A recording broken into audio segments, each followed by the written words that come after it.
All right, guys, I want to talk about one more thing. The importance of having something to put your hands to, or something that preoccupies you.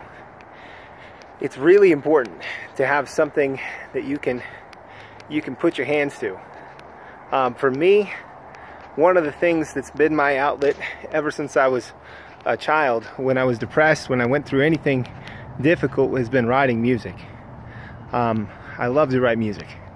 I love to compose, and if you listen to any of my songs and read any of my poetry, usually it starts off kind of dark, and because that's what's going on in my heart, that's what's going on in my life, that's the depression that I feel, and then I usually try to find a way to turn it over to something really positive and turn it over to the Lord, and I think that is a really good habit. If your habit is writing, and your habit is writing music, maybe, or writing poetry, or just writing in general, try to keep that positive.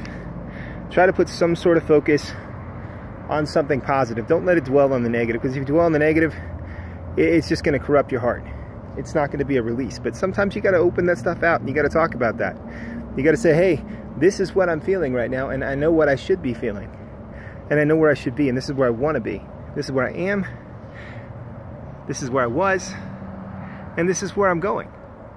You know, have like a past, present, future thing going on, and that's really a good thing constructively to do, because you're able to get your thoughts out of there. They're able to get out of your head so you don't dwell on them, and you're able to construct them in a way that teaches you how you're supposed to dwell on them and puts you in the right place. And so that's my outlet. But some people have an outlet. Their outlet is friends. That's also one of my outlets. I talked about that just a moment ago. You know, having those people in your life that just being around and puts a smile on your face. You know, I got a few of those. Well, one. And that, you know, it doesn't matter if that person's mad at you, or if you're having a good time or a bad time, just speaking their name or having them in your presence puts a smile on your face. And we need to have people like that in our lives. And you know, if you have an activity, whether it's walking or jogging or going to the gym or playing a sport, maybe it's playing an instrument, maybe it's just going out and driving. Although if you're dealing with a tumor or something like that, and it's affecting your body, it's not the best idea to go for a long drive unless you have to, because that could end tragically. You don't want that.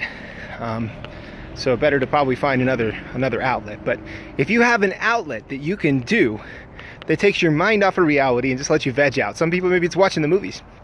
Maybe it's going to the movies. If you got to go to the theater and just watch a movie, they got this program out there. It's like called a movie pass or something like that, where you can go out there and you can pay X amount of dollars a month and go once a day to every movie or whatever. And if that's your outlet and that gets your mind off things constructively, then that's a good thing. Then get your mind off of it and take your mind off of what's going on, because how you deal with that affects the way you deal with the people around you, and the way the people deal around with you in response to you affects you. And so make sure you get that stress out. Make sure you find a way to exercise that stress before it overflows and it affects the people around you. I've done that. I've affected the people around me and allowed the stress to just hit me hard and affect the way I saw, the way they communicated with me, and it made me critical. It put me in a bad place. And so don't repeat my offense, my mistake. Go out and make it right. Now, I talked about friends. There's a few friends that I missed last time in 4.0. All right, so 4.1, Joseph, thank you, buddy.